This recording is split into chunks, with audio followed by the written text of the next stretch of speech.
الحمد لله رب العالمين والعاقبة للمتقين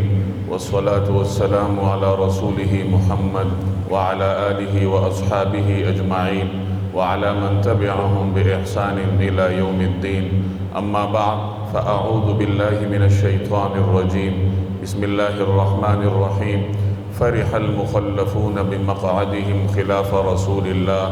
وكرهوا أن يجاهدوا بأموالهم وأنفسهم في سبيل الله وقالوا لا تنفروا في الحر قل نار جهنم أشد حرا لو كانوا يفقهون فليضحكوا قليلا وليبكوا كثيرا جزاء بما كانوا يكسبون. وقال تعالى لقد كان لكم في رسول الله أسوة حسنة لمن كان يرجو الله واليوم الآخر وذكر الله كثيرا صدق الله العظيم. بزرگان محترم اور میرے عزیز دوستوں اور بھائیوں، جناب رسول اللہ صلی اللہ علیہ وسلم کی ذات مبارکہ کو اور آپ صلی اللہ علیہ وسلم کی حیات طیبہ کو اللہ تبارک و تعالی نے پورے عالم کے تمام انسانوں کے لیے عملی نمونہ مقرر فرمایا ہے.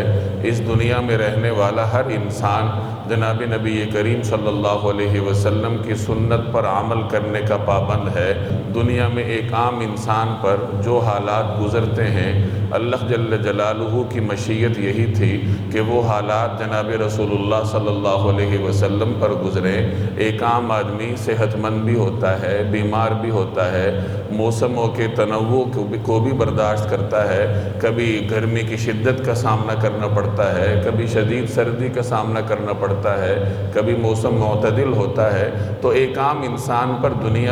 دنیا میں یہ مختلف احوال گزرتے ہیں، اور انہی احوال کا سامنا جناب رسول اللہ صلی اللہ علیہ وسلم کو بھی کرنا پڑا. صحت اور مرض دونوں قسم کے حالات کا سامنا نبی کریم صلی اللہ علیہ وسلم نے فرمایا. مختلف موسموں کی شدت کو بھی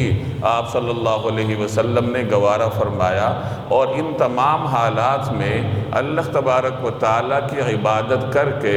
آپ صلی اللہ علیہ وسلم نے اپنی امت کو یہ پیغام دیا کہ مسلمان کی شان یہ ہے کہ کسی بھی حالت کا وہ شکار ہو، کسی بھی قسم کی مصیبت کا وہ شکار ہو، چاہے وہ امن میں ہو یا حالت جنگ میں ہو، صحت میں ہو یا کسی مرض کا سامنا کرنا پڑتا ہو، موسم معتدل ہو یا موسم کی شدت کا وہ سامنا کر رہا ہے، مسلمان کسی بھی حالت میں ہو وہ اللہ جل جلالہ کی یاد سے غافل نہیں ہو سکتا.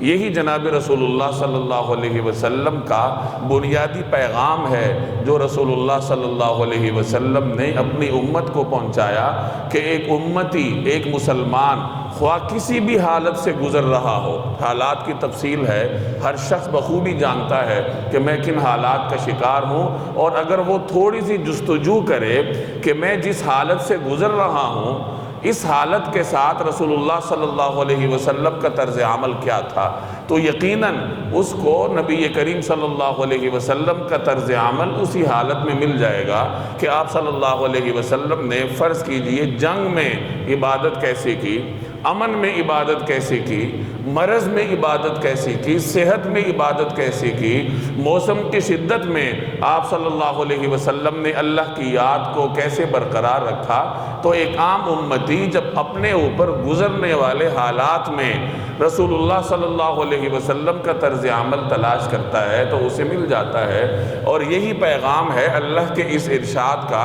لَقَدْ كَانَ لَكُمْ فِي رَسُولِ اللَّهِ أُسْوَةٌ حَسَنَةٌ، کہ تم لوگوں کے لیے اللہ کے رسول کی زندگی میں اسوہ حسنہ ہے کہ تم کسی بھی حالت سے گزر رہے ہو، کسی بھی منصب پہ ہو، کسی بھی دنیاوی حالت کا یا مصیبت کا سامنا کر رہے ہو، تو جب تم اپنی اسی حالت کے بارے میں پیغمبر کی تعلیمات اور پیغمبر کا عملی نمونہ تلاش کرنے بیٹھو گے تو تمہیں ملے گا، اور تم اللہ کی جانب سے اس بات کے پابند ہو کہ اپنی اس حالت کو جناب رسول اللہ صلی اللہ علیہ وسلم کے عملی نمونے کی روشنی میں بسر کرو. اور اسی میں ایک مسلمان کی کامیابی ہے. آج کل ہمیں موسم کی شدت کا سامنا ہے، گرمی انتہائی شدید ہے، اور یوں سمجھ لیجئے کہ ایک عام انسان کی بس سے باہر ہوتی جا رہی ہے. اب تھوڑی دیر کے لیے ہم تصور کریں کہ گرمی کی اس شدت یہ ہمارے لیے کوئی نیا مرحلہ نہیں ہے. ظاہر ہے ہر زمانے میں موسم شدید ہوتا رہا ہے، معتدل بھی ہوتا رہا ہے، اور بالخصوص عرب کی گرمی میں شدت عام دنیا کے دیگر خطوں سے زائد ہوتی ہے، بالخصوص اس زمانے میں جب مدینہ منورہ کے گرد و پیش بڑے بڑے صحرات تھے، آج بھی ہیں لیکن اب تو وسائل زیادہ ہیں، اس زمانے میں یہ وسائل نہیں تھے، تو وسائل نہ ہوتے ہوئے گرمی کی اس شدت کو دور نبوی میں کیسے گزارا گیا، اگر ہم تھوڑی سی جستجو کریں تو ہمیں جناب رسول اللہ صلی اللہ علیہ وسلم کے اقوال میں اور آپ صلی اللہ علیہ وسلم کے معمولات میں اپنے لیے ایک طریقہ کار ملے گا۔ اور جب مسلمان رسول اللہ صلی اللہ علیہ وسلم کے طرز عمل کو تلاش کرتا ہے تو اسے زندگی گزارنے کے لیے ایک آس میسر ہو جاتی ہے۔ آپ صلی اللہ علیہ وسلم نے اپنے لیے فقر کو منتخب فرمایا، اور وسائل کا زیادہ استعمال نبی کریم صلی اللہ علیہ وسلم کی حیات طیبہ میں آپ کو نہیں ملے گا۔ اب ایک مسلمان جو گرمی سے پریشان ہے اور اسے وسائل میسر نہیں ہے گرمی سے بچنے کے لیے، تو وہ جب اپنے حبیب اپنے پیغمبر صلی اللہ علیہ وسلم کی حیات طیبہ کو دیکھے گا تو انہی حالات کا سامنا اسے وہاں بھی ملے گا کہ دور نبوی میں بھی صحابہ کرام کو اور رسول اللہ صلی اللہ علیہ وسلم کو اسی طریقے سے موسم کی شدت کا سامنا تھا، اور موسم کی شدت کے باوجود صحابہ کرام نے کس طریقے سے اللہ کو یاد کیا، کیسے بندگی کی۔ جب یہ صورتحال وہ پڑھتا ہے تو اس کے اندر جینے کی آس پیدا ہوتی ہے۔ تو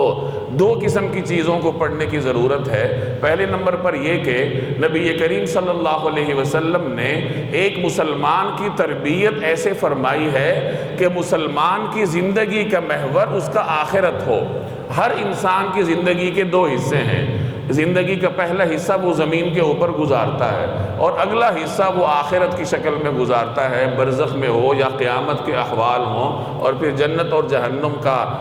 فیصلے کا سامنا اسے کرنا پڑے گا۔ تو ہر انسان کی زندگی کے دو حصے ہیں، دنیا اور آخرت، اور مسلمان کی شان یہ ہے کہ اس کی نظر آخرت پہ ہوتی ہے،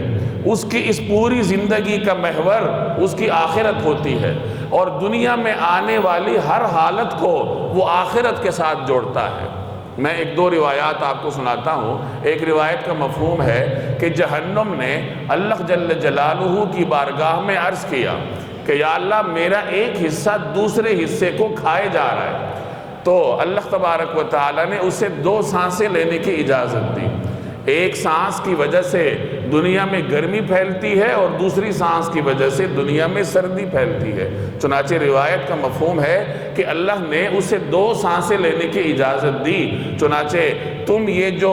گرمی کی شدت دیکھتے ہو تو یہ اسی کا نتیجہ ہے، اور تم جو سردی کی شدت دیکھتے ہو تو یہ بھی اسی کا نتیجہ ہے۔ علماء فرماتے ہیں کہ یہ جو جہنم کی دو سانسیں ہیں، ان میں سے ایک سانس وہ باہر کی طرف نکالتی ہے اور ایک سانس اندر کی طرف۔ چنانچہ جب جہنم اپنی سانس باہر کی طرف نکالتی ہے تو اس کی وجہ سے دنیا میں حرارت پھیلتی ہے، درجہ حرارت میں اضافہ ہوتا ہے، اور جب جہنم سانس کھینچتی ہے اندر کی طرف تو دنیا میں درجہ حرارت گرتا ہے اور دنیا میں تیزی کے ساتھ سردی پھیلتی ہے۔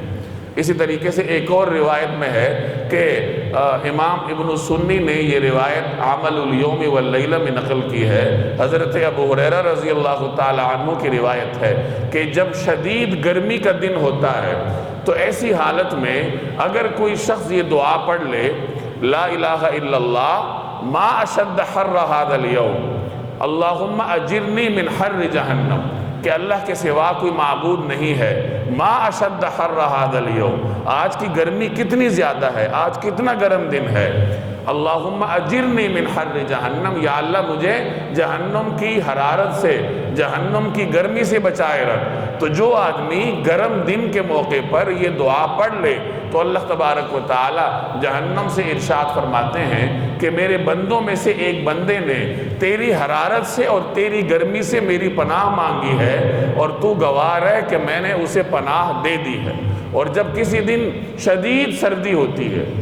انتہائی ٹھنڈا دن ہوتا ہے، اور کوئی آدمی یہ دعا کر لے کہ لا الہ الا اللہ ما اشد برد ھذا اليوم اللہم اجرنی من زمہریر جہنم، کہ اللہ کے سوا کوئی معبود نہیں ہے، ما اشد برد ھذا اليوم، اس دن کی ٹھنڈک کتنی زیادہ ہے، آج کتنی شدید سردی والا دن ہے، اللہم اجرنی من زمہریر جہنم، یا اللہ مجھے جہنم کے زمہریر یعنی جہنم کی شدید سردی سے نجات دے۔ تو جو شخص یہ دعا پڑھ لے تو اللہ تبارک و تعالی جہنم سے ارشاد فرماتے ہیں کہ میرے بندوں میں سے ایک بندے نے تیرے زمہریر یعنی تیرے شدید ٹھنڈک سے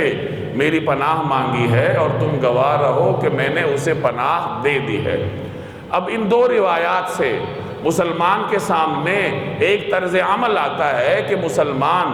اپنی زندگی میں آنے والی ہر حالت کو آخرت کے ساتھ جوڑتا ہے۔ چنانچہ اگر اسے موسم کی شدت کا بھی سامنا کرنا پڑ جائے تو وہ موسم کی اس شدت میں بھی اپنی آخرت کو تلاش کرتا ہے۔ وہ یہ سوچتا ہے کہ اگر دنیا کی سرگرمی اتنی زیادہ ہو سکتی ہے تو جہنم کی تپش کتنی زیادہ ہوگی، کیونکہ دنیا میں اول تو سورج انتہائی دوری پر ہے اور پھر ہمیشہ کے لیے طلوع نہیں ہوتا، 4-5 گھنٹے کے لیے اپنے شعلے برساتا ہے پھر غروب ہو جاتا ہے۔ اور آخرت کا معاملہ یہ نہیں ہوگا، آخرت میں تو سورج 1 میل کے فاصلے پر ہوگا اور پھر ہمیشہ کے لیے انسان پر مسلط رہے گا، اور ہر شخص کو اپنے بدعمالیوں کے بقدر سورج کی تپش کا سامنا کرنا پڑے گا۔ تو ایک مسلمان کے سامنے جب گرمی کی شدت کی صورتحال آتی ہے تو اسے آخرت کی یاد آتی ہے،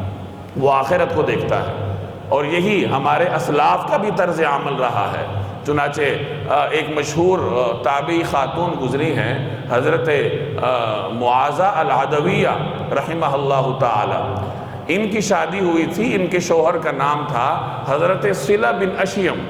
تو صلہ بن اشیم جو اس نیک خاتون کے خاوند تھے، ان کے بارے میں بعض مورخین لکھتے ہیں کہ جب ان صاحب کی شادی ہوئی تو ان کے کسی رشتہ دار نے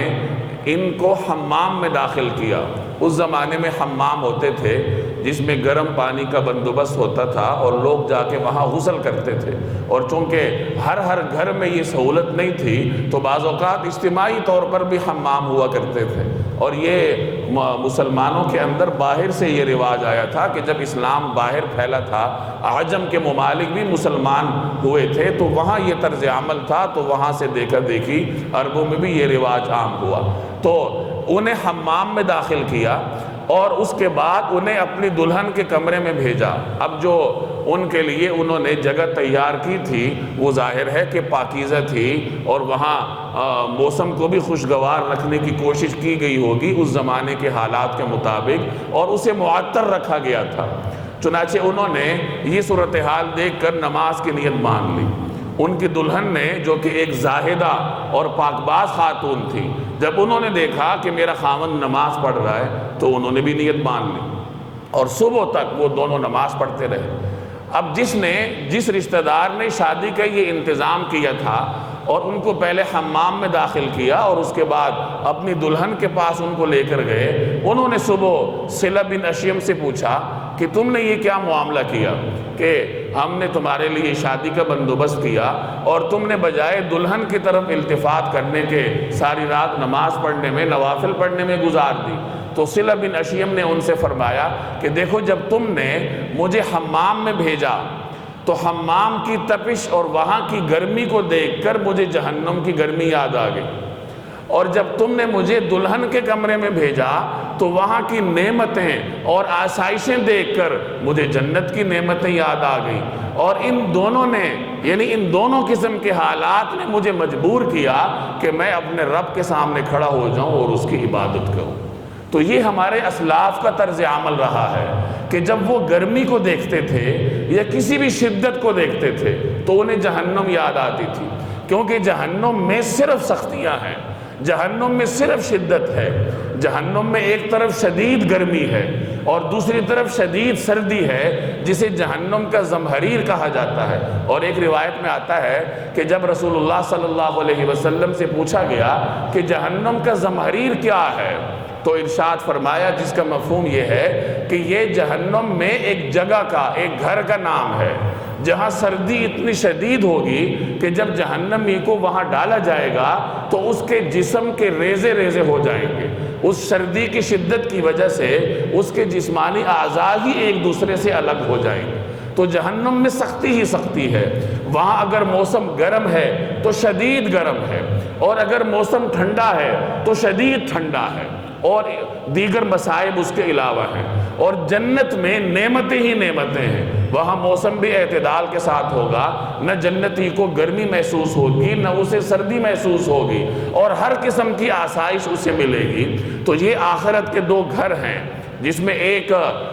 مصیبتوں کا مجموعہ ہے اور ایک آسائشوں کا مجموعہ ہے، اور دنیا میں یہ صورتحال نہیں ہوتی۔ دنیا میں کبھی انسان آرام میں ہوتا ہے، کبھی آسائش میں ہوتا ہے۔ تو جیسے میں نے عرض کیا کہ ایک مسلمان کی شان یہ ہے کہ جب وہ دنیا میں مشکلات کو دیکھتا ہے تو اسے جہنم یاد آتی ہے اور وہ اپنے اعمال کو درست کرتا ہے، اور جب وہ دنیا میں آسائش کو دیکھتا ہے تو اسے جنت یاد آتی ہے اور وہ پھر بھی اپنے اعمال کو درست کرنے کی کوشش کرتا ہے۔ تو اس طریقہ کار کے مطابق جناب رسول اللہ صلی اللہ علیہ وسلم نے ایک مسلمان کی تربیت فرمائی۔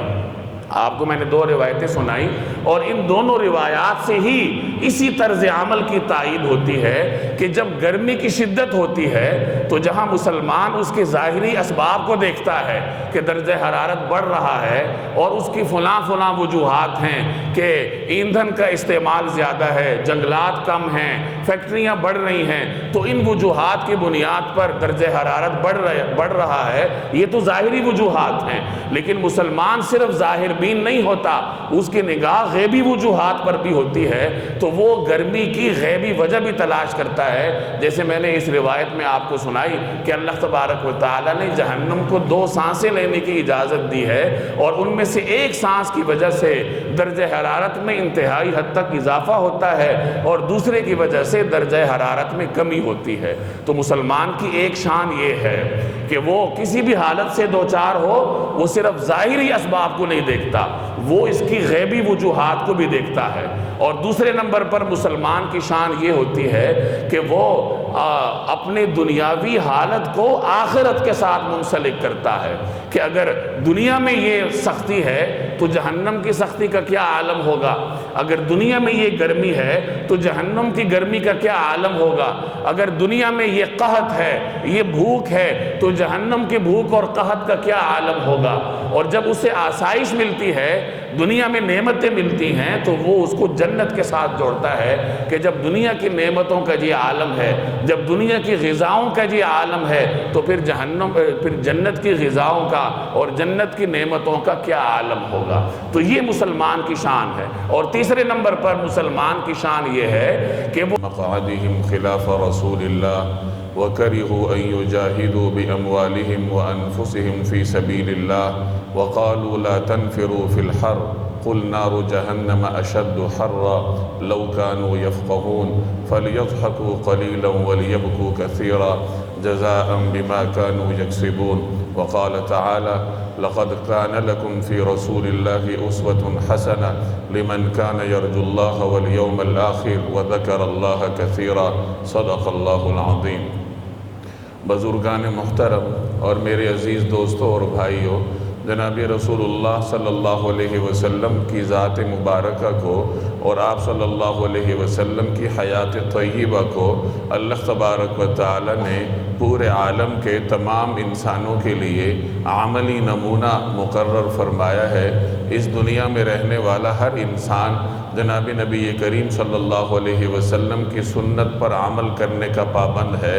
دنیا میں ایک عام انسان پر جو حالات گزرتے ہیں، اللہ جل جلالہ کی مشیت یہی تھی کہ وہ حالات جناب رسول اللہ صلی اللہ علیہ وسلم پر گزرے۔ ایک عام آدمی صحت مند بھی ہوتا ہے، بیمار بھی ہوتا ہے، موسموں کے تنوع کو بھی برداشت کرتا ہے، کبھی گرمی کی شدت کا سامنا کرنا پڑتا ہے، کبھی شدید سردی کا سامنا کرنا پڑتا پڑتا ہے، کبھی موسم معتدل ہوتا ہے، تو ایک عام انسان پر دنیا میں یہ مختلف احوال گزرتے ہیں، اور انہی احوال کا سامنا جناب رسول اللہ صلی اللہ علیہ وسلم کو بھی کرنا پڑا۔ چنانچہ آپ صلی اللہ علیہ وسلم بیمار بھی ہوئے، اور دنیا کی مصیبت سے نمٹنے کے لیے اسباب اختیار کرتا ہے، مادی ذرائع تلاش کرتا ہے، لیکن اس کے ساتھ ساتھ اللہ کی طرف بھی رجوع کرتا ہے۔ جو میں نے آپ کو روایت سنائی اس میں کتنی بڑی مثال ہے ہمارے لیے کہ گرم دن میں بھی مسلمان کو دعا کی تلقین کی گئی ہے، اور دعا بتلائی گئی ہے کہ جب کوئی آدمی گرم دن کے موقع پر یہ دعا پڑھتا ہے، لا الہ الا اللہ ما اشد حر ھذا اليوم اللہم اجرنی من حر جہنم، کہ اللہ کے سوا کوئی معبود نہیں، اور آج کے دن گرمی کتنی زیادہ ہے، اور یا اللہ مجھے جہنم کی گرمی سے محفوظ رکھ۔ تو جو آدمی یہ دعا پڑھتا ہے تو اللہ تبارک و تعالیٰ اسے جہنم کی گرمی سے محفوظ رکھتے ہیں۔ اب گرمی جس کو دور کرنے کا بظاہر صرف مادی ذرائع ہی ہیں کہ آپ گرمی کو دور کرنے کے لیے سایہ تلاش کریں گے، یہ وسائل تلاش کریں گے کہ پنکھا ہو، کولر ہو، ایئر کنڈیشنر ہو، ٹھنڈا پانی ہو، لیکن مسلمان کی تربیت اس نہج پر کی گئی ہے کہ وہ گرمی دور کرنے کے مادی وسائل اختیار کرنے کے ساتھ ساتھ دعا بھی کرتا ہے، اور اس دعا کی وجہ سے اگر گرمی ظاہری طور پر دور نہ بھی ہو تو اس دعا کا فائدہ اس کو آخرت میں ہوگا، اور دنیا میں اس کو گرمی گزارنے کی آس فراہم کرے گا، اسے روحانی توانائی فراہم کرے گا، اس کے ذہن میں نفسیاتی طور پر یہ امید پیدا ہوگی کہ چلیے اگر دنیا میں میرے پاس وسیلہ نہیں ہے مادی طور پر اس گرمی کو دور کرنے کے لیے، تو یہ دعا تو میرے پاس ہے، اور اس دعا کی برکت سے اللہ تبارک و تعالی مجھے جہنم کی گرمی سے محفوظ رکھیں گے۔ تو مسلمان کی شان یہ ہے، اور اس کی تربیت اس منہج پہ کی گئی ہے کہ وہ دنیاوی مصائب کا تعلق آخرت کے ساتھ جوڑتا ہے، اور دنیاوی نعمتوں کا تعلق بھی آخرت کے ساتھ جوڑتا ہے، اور اس کے نتیجے میں اپنے اعمال کو درست کرنے کی کوشش کرتا ہے۔ تو یہ تو پہلا طرز عمل ہے جو موسم کی اس شدت میں جناب نبی کریم صلی اللہ علیہ وسلم کے فرامین کی روشنی میں ہمارے سامنے آتا ہے۔ اور دوسرے نمبر پر نبی کریم صلی اللہ علیہ وسلم کے معمولات کو دیکھنا چاہیے کہ ایسی شدید گرمی میں رسول اللہ صلی اللہ علیہ وسلم کے معمولات کیا تھے۔ پہلے تو یہ یاد رکھیے کہ اس زمانے میں مدینہ منورہ میں اتنی وسعت نہیں تھی مالی طور پر کہ صحابہ کو بڑے بڑے گھر میسر ہوں، اور رسول اللہ صلی اللہ علیہ وسلم نے تو اپنے لیے فقر منتخب فرمایا تھا۔ چنانچہ آپ صلی اللہ علیہ وسلم نے ہجرت کے بعد اپنی حیات طیبہ جن حجرات میں گزاری ہے وہ چھوٹے چھوٹے کوارٹر نما تھے۔ سیرت نگار لکھتے ہیں کہ دروازے سے لے کر کمرے تک تھوڑا بہت خالی جگہ ہوتی تھی، اور خالی جگہ کوئی 6 یا 7 ہاتھ ہوتی تھی، یعنی 6 یا 7 گز سمجھ لیں کہ رسول اللہ صلی اللہ علیہ وسلم کے ازواج مطہرات کے لیے جو حجرے تعمیر کیے گئے تھے، جن میں آپ صلی اللہ علیہ وسلم نے ہجرت کے بعد حیات طیبہ گزاری، اس میں جو مسقف حصہ نہیں تھا، یعنی جو خالی حصہ تھا جس پہ چھت نہیں تھی، تو وہ 6 یا 7 گز تھا، اور 6 یا 7 گز کے بعد مسقف حصہ ہوتا تھا کہ ایک کمرہ نما کوٹھڑی سی بنی ہوتی تھی، اور اس کی وسعت بھی سیرت نگاروں نے 10 ہاتھ لکھی ہے کہ وہ 10 گز اس کی وسعت ہوتی تھی، اور اونچائی 7 یا 8 ہاتھ، یعنی 7 یا 8 گز اس کی اونچائی ہوتی تھی۔ اب اس چھوٹے سے مکان میں موسم کی شدت کا مقابلہ کیسے کیا جا سکتا ہے، اور ہر شخص خود ہی سمجھ سکتا ہے کہ ایسے چھوٹے مکان میں موسم کتنا شدید ہوتا ہوگا، اور پھر عرب کی گرمی تھی، اور نہ یہ مادی وسائل تھے، اور مدینہ منورہ کے ارد گرد صحرا تھا جو سورج کی تپش کی وجہ سے تپ جایا کرتا تھا۔ اب ان وسائل کے ہوتے ہوئے موسم کی شدت کو کس حد تک کم کیا جا سکتا ہے، یہ ہر ذی عقل اور ذی شعور انسان سمجھ سکتا ہے۔ تو ایسی صورتحال میں نبی کریم صلی اللہ علیہ وسلم نے کیا معمولات رکھے، ہر مسلمان کو یہ پڑھنا چاہیے، اور جب وہ پڑھے گا تو پھر اس کے لیے موسم کی شدت کو گزارنا آسان ہو جاتا ہے۔ اسی موسم کی شدت میں رسول اللہ صلی اللہ علیہ وسلم نے جہاد بھی کیا ہے، نمازیں بھی پڑھی ہیں، یہاں تک کہ جو ہجرت آپ نے کی ہے مکہ سے مدینہ، جو ہجرت آپ نے فرمائی وہ بھی گرمی کے موسم میں کی۔ حجۃ الوداع کا سفر بھی نبی نبی کریم صلی اللہ علیہ وسلم نے گرمی کے موسم میں کیا۔ قرآن کریم میں غزوہ تبوک کا ذکر ہے۔ غزوہ تبوک یہ رسول اللہ صلی اللہ علیہ وسلم کے حیات طیبہ کے آخری اسفار میں سے ہے۔ آپ کے حیات طیبہ کے آخری سالوں میں یہ سفر درپیش تھا۔ 9 ہجری میں نبی کریم صلی اللہ علیہ وسلم تبوک کی مہم پر تشریف لے گئے۔ اس مہم میں مقابلہ وقت کی سپر پاور سے تھا۔ روم اس زمانے کی بڑی سپر پاور سمجھی جاتی تھی اور بڑی فوجی طاقت اس کے پاس تھی۔ 8 ہجری میں جب مکہ فتح ہوا اور اس کے بعد غزوہ حنین بھی ہوا، طائف، قبیلہ ثقیف، یہ تمام بڑے بڑے قبائل مسلمان ہوئے، اور جو مسلمان نہیں بھی ہوئے انہوں نے مسلمانوں کی فوجی طاقت کو تسلیم کیا۔ تو جب عرب میں مسلمانوں کی طاقت ابھر رہی تھی تو یہ رومیوں کے لیے خطرہ بن گئی۔ رومیوں کو مستقبل کی فکر تھی کہ اگر مسلمان اسی طریقے سے پھلتے پھولتے رہے تو کہیں مستقبل میں ہمارے لیے خطرہ نہ بن جائیں، اور موتا کے مقام پر اس سے پہلے وہ مسلمانوں کا سامنا بھی کر چکے تھے، جن میں 3000 صحابہ نے کئی لاکھ رومی افواج کے ساتھ مقابلہ کیا۔ مسلمانوں کے کئی سپہ سالار شہید ہوئے، اور حضرت خالد بن ولید رضی اللہ تعالی عنہ مسلمانوں کی فوج کو بحفاظت نکال کر لے آئے۔ تو بعض اوقات اتنے بڑے دشمن اور اتنی بڑی تعداد کے ہوتے ہوئے بھی اپنے آپ کو محفوظ رکھنا یہ بھی فتحی کی ایک صورت سمجھی جاتی ہے۔ چنانچہ عربوں میں بلکہ پورے خطے میں مسلمانوں کی فوجی طاقت کی دھاک بیٹھ گئی تھی اور یہ رومیوں کے لیے خطرہ تھا۔ چنانچہ قیصر روم نے مدینہ منورہ کا مقابلہ کرنے کا ارادہ کیا کہ ہمیں مسلمانوں کی طاقت کو پہلے ہی دبا دینا چاہیے کہ کل ہمارے لیے یہ کوئی خطرہ نہ بنے۔ رسول اللہ صلی اللہ علیہ وسلم نے آگے بڑھ کر رومیوں کی طاقت پر وار کرنے کا ارادہ فرمایا۔ چنانچہ قیصر روم کو یہ موقع نہیں فراہم کیا کہ وہ اپنی فوج لے کر مدینہ پہ چڑھ دوڑے، بلکہ آپ صلی اللہ علیہ وسلم نے اپنے لشکر کو لے کر رومی افواج پر آگے بڑھ کر حملہ کرنے کا منصوبہ بنایا، اور صحابہ میں عام اعلان ہوا کہ روم کی سرحدات کا سفر درپیش ہے اور مقابلہ بھی روم جیسی طاقت سے ہے۔ سیرت نگار لکھتے ہیں کہ عام طور پر رسول اللہ صلی اللہ علیہ وسلم کا طرز عمل یہ تھا کہ جب کسی غزوے کے لیے روانگی ہوتی تو حضور صلی اللہ علیہ وسلم اپنا راستہ اور دیگر جو ارادے ہوتے تھے وہ ظاہر نہیں فرماتے تھے، جنگی حکمت عملی کے پیش نظر کہ کس طرف کا ارادہ ہے، اس کو مخفی رکھتے تھے۔ لیکن چونکہ یہ موقع بڑا سخت تھا، ایک بڑے دشمن سے مقابلہ تھا اور شدید گرمی کا موسم تھا، تو آپ صلی اللہ علیہ وسلم نے صحابہ کے سامنے وضاحت کے ساتھ اعلان فرمایا کہ روم سے مقابلہ درپیش ہے، چنانچہ تیاریاں کرو۔ سیرت نگار لکھتے ہیں کہ یہ شدید گرمی کا موسم تھا اور اس سے پہلے مسلمان قحط سالی کا شکار تھے۔ ایک تو گرم موسم تھا اور دوسرے نمبر پر پھلوں کے پکنے کا موسم تھا کہ قحط سے گزر کر اب مسلمانوں کو پھل ملنے کی امید تھی کہ باغات پک رہے تھے اور پیداوار حاصل ہونے کا موقع تھا۔ تو ایسے موقع پر اپنے علاقے کو چھوڑنا اور دور دراز کا سفر کرنا کسان کے لیے بڑا مشکل ہوتا ہے، اور عام طور پر انصار کسان تھے، ان کے کھجور کے باغات تھے۔ تو چونکہ یہ ایک مشکل مرحلہ تھا تو اس وجہ سے قرآن کریم نے اس کو وضاحت سے بیان کیا کہ صحابہ کرام نے تو رسول اللہ صلی اللہ علیہ وسلم کے حکم پر لبیک کہا، اور جب آپ نے چندہ جمع کرنے کے لیے فرمایا تو جس صحابی سے جو بن سکا اس نے حاضر کیا۔ حضرت عثمان کے بارے میں آتا ہے کہ ان کا ایک قافلہ تیار تھا جو شام جانے والا تھا، کئی سو اونٹوں پر مشتمل، اور 200 اوقیہ چاندی اس میں تھی۔ 200 اوقیہ چاندی آج کل کے حساب سے 29 یا 30 کلو چاندی بنتی ہے۔ تو جب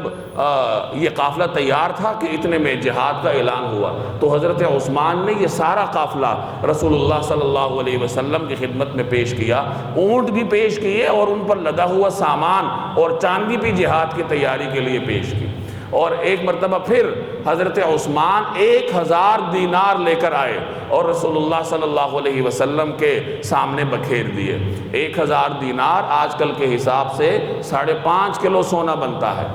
تو جب حضور صلی اللہ علیہ وسلم کے سامنے حضرت عثمان کا یہ طرز عمل آیا تو آپ صلی اللہ علیہ وسلم نے خوش ہو کے ارشاد فرمایا کہ عثمان آج کے بعد کچھ بھی کرے اس کے لیے جنت واجب ہے، اس کے اعمال پہ کوئی اثر نہیں پڑے گا۔ حضرت عبد الرحمن بن عوف، حضرت ابو بکر، حضرت عمر، تمام صحابہ اپنی اپنی استطاعت کے مطابق مال لے کے حاضر ہوتے رہے۔ جس صحابی کو ایک مد یعنی ایک پاؤ غلہ میسر تھا اس نے وہی پاؤ لا کر رسول اللہ صلی اللہ علیہ وسلم کی خدمت میں پیش کیا، کیونکہ اللہ کے ہاں تو ایثار دیکھا جاتا ہے، تعداد تو نہیں دیکھی جاتی، تو جس کی جتنی وسعت تھی اس نے اسی قدر رسول اللہ صلی اللہ علیہ وسلم کی خدمت میں اپنا مال پیش کیا۔ یہاں تک کہ منافقین ان صحابہ کا مذاق اڑاتے تھے کہ تم اس ایک پاؤ غلے کے بل بوتے پہ روم جیسی سپر طاقت کا مقابلہ کرو گے، لیکن صحابہ کرام نے اپنی تیاریاں جاری رکھی اور نبی کریم صلی اللہ علیہ وسلم کے ساتھ اس شدید موسم میں، باوجود پھل پکنے کے موسم میں، آپ صلی اللہ علیہ وسلم کے ساتھ انہوں نے کوچ کیا۔ منافقین پیچھے رہ گئے تھے اور کچھ ایسے مخلص صحابہ بھی تھے جو کسی وجہ سے اس غزوے میں شریک نہ ہو سکے۔ ان میں سے 3 حضرات تو شریک نہ ہوئے، جن پر بعد میں رسول اللہ صلی اللہ علیہ وسلم نے اللہ کے حکم کی روشنی میں سزا بھی نافذ کی، اور 2 صحابہ کا ذکر ملتا ہے کہ وہ بعد میں شامل ہو گئے۔ چنانچہ ایک حضرت ابو خیثمہ تھے، یہ خود فرماتے ہیں کہ نبی کریم صلی اللہ علیہ وسلم صحابہ کو لے کر جا چکے تھے، میں ابھی مدینہ میں ہی تھا اور کوئی فیصلہ نہیں کر پا رہا تھا کہ جاؤں یا نہ جاؤں۔ ایک مرتبہ میں شدید دھوپ کے موسم میں اپنے گھر گیا تو دیکھا ان کی 2 بیویاں تھیں، ان کی دونوں بیویوں نے اپنے خیمے میں پانی کا چھڑکاؤ کر رکھا تھا تاکہ موسم کو ذرا معتدل کیا جائے۔ تو حضرت ابو خیثمہ نے دروازے میں کھڑے ہو کر فرمایا کہ میں اس ٹھنڈے موسم میں ٹھنڈے پانی سے لطف اندوز ہوں اور رسول اللہ صلی اللہ علیہ وسلم صحراؤں میں سفر فرما رہے ہوں، گرم ریت پر گرم ہوا کا مقابلہ کر رہے ہوں، یہ میرے لیے کوئی انصاف کی بات نہیں ہے۔ چنانچہ دروازے سے ہی واپس چلے گئے اور سواری پر سوار ہو کر رسول اللہ صلی اللہ علیہ وسلم کی خدمت میں پیش ہوئے۔ حضرت ابو ذر کے بارے میں بھی آتا ہے کہ ان کا اونٹ بیمار ہو گیا، تو انہوں نے انتظار کیا کہ یہ صحت مند ہو جائے تو میں اس پہ سوار ہو کے حضور علیہ السلام سے مل لوں گا، لیکن جب وہ صحت مند ہوا، وہ اس پہ سوار ہوئے تو تھوڑا آگے جا کر وہ پھر بیمار ہوا، تو حضرت ابو ذر نے اونٹ کو وہیں چھوڑا اور سارا ساز و سامان اتار کے اپنی کمر پر لادا اور پیدل ہی عرب کے صحراؤں میں روانہ ہوئے کہ نبی کریم صلی اللہ علیہ وسلم اور لشکر کے ساتھ جا ملوں۔ چنانچہ صحابہ فرماتے ہیں کہ ایک جگہ ہمارا قیام تھا تو ہمیں دور سے ایک شخص آتا ہوا دکھائی دیا، تو ہم نے رسول اللہ صلی اللہ علیہ وسلم سے عرض کیا کہ یہ ایک شخص دور سے آ رہا ہے اور ساز و سامان لادے ہوئے ہے۔ تو جب وہ قریب آئے تو ابو ذر تھے، پیاس سے بے حال تھے، تو عرض کرنے کا مقصد یہ تھا کہ نبی کریم صلی اللہ علیہ وسلم نے موسم کی شدت کی وجہ سے جہاد کے ارادے کو ملتوی نہیں کیا، بلکہ موسم کی شدت میں بھی اپنے جہاد کے ارادے کو عملی جامہ پہنایا اور صحابہ بھی آپ کے ساتھ تھے۔ یہ تو جہاد کا منظر ہے۔ اسی طرح اسی شدید موسم میں نبی کریم صلی اللہ علیہ وسلم نمازیں بھی پڑھتے تھے۔ حضرت انس کی ایک روایت ہے کہ بعض اوقات ظہر کی نماز میں اتنی شدید تپش ہوتی تھی، زمین اتنی گرم ہوتی تھی کہ ہمارے لیے زمین پر ماتھا ٹیکنا مشکل ہوتا تھا، تو لوگ اپنی آستینوں اور کپڑوں کو بچھا کر اس کے اوپر سجدہ کرتے تھے۔ ایک مرتبہ ایسی ہی گرم دن کے موقع پر جمعے کا موقع تھا اور موسم انتہائی شدید تھا، صحابہ کثرت سے جمعے میں حاضر ہوتے تھے، تو اس زمانے میں پنکھے وغیرہ تو نہیں تھے، تو رسول اللہ صلی اللہ علیہ وسلم کے خطبے کے دوران صحابہ کرام کے پسینے کی وجہ سے کچھ بو پھیل گئی ماحول میں، تو آپ صلی اللہ علیہ وسلم نے صحابہ سے ارشاد فرمایا کہ جب اس طریقے سے جمعے کا دن ہو تو غسل کر کے آیا کرو اور کوشش کیا کرو کہ جس شخص کو جو اچھی خوشبو یا تیل میسر ہو تو وہ اس کو لگا کر آئے۔ تو اس قسم کی روایات سے معلوم ہوتا ہے کہ رسول اللہ صلی اللہ علیہ وسلم نے ایسے گرم موسم اور موسم کی شدت کے باوجود اپنی عبادات کو برقرار رکھا۔ گرم شدید گرمی میں نبی کریم صلی اللہ علیہ وسلم روزہ بھی رکھا کرتے تھے۔ ایک صحابی فرماتے ہیں ایک مرتبہ ہم سفر میں تھے اور شدید گرمی تھی، سورج اتنی تپش برسا رہا تھا کہ لوگ اپنے ہاتھوں کے ذریعے اپنا بچاؤ کر رہے تھے کہ جب کوئی اور آڑ میسر نہیں ہے، صرف ہاتھ ہی ہیں، تو ہاتھوں کے ذریعے سورج کی تپش سے بچنے کی کوشش کر رہے تھے۔ اور وہ صحابی فرماتے ہیں کہ اس شدید گرمی میں بھی نبی کریم صلی اللہ علیہ وسلم کا روزہ تھا، اور آپ کے ساتھ حضرت عبداللہ بن رواحہ رضی اللہ تعالیٰ عنہ تھے، وہ بھی روزے سے تھے۔ ایک اور صحابی کی روایت ہے کہ میں نے ایک مرتبہ شدید گرمی میں دیکھا کہ آپ صلی اللہ علیہ وسلم روزے سے تھے اور موسم کی شدت کو کم کرنے کے لیے اپنے سر مبارک پر پانی ڈال رہے تھے۔ تو یہ میں نے چند نمونے آپ کے سامنے عرض کیے کہ موسم کی شدت کو دیکھ کر ایک مسلمان کا طرز عمل کیا ہونا چاہیے۔ پہلا طرز عمل یہ ہو کہ وہ اس موسم کی شدت کو دیکھتے ہوئے جہنم کی گرمی کو یاد کرے کہ آج جب دنیا کی گرمی کا یہ عالم ہے تو جہنم کی گرمی کتنی ہوگی، اور قیامت کے موقع پر جب سورج 1 میل کے فاصلے پہ ہوگا تو اندازہ لگا لیجئے کہ اس وقت کی گرمی کا کیا عالم ہوگا۔ اور اس گرمی سے بچنے کے لیے کوئی مادی وسائل بھی نہیں ہوں گے، بلکہ صرف اور صرف میرے اور آپ کا عمل ہی ہے جو اس گرمی سے بچنے میں ہمارے ساتھ ہماری معاونت کرے گا اور ہمیں گرمی سے بچائے گا۔ تو اس شدت کے موسم میں مسلمان کا پہلا طرز عمل تو یہ ہو کہ اس کے نگاہ آخرت پر پڑے، اور دوسرا طرز عمل یہ ہو کہ وہ رسول اللہ صلی اللہ علیہ وسلم کی سیرت پڑھے کہ اس شدید گرمی کے موسم کو نبی کریم صلی اللہ علیہ وسلم کیسے گزارا کرتے تھے، اور صحابہ کرام گرمی کے موسم میں کس قسم کا طرز عمل رکھا کرتے تھے، اور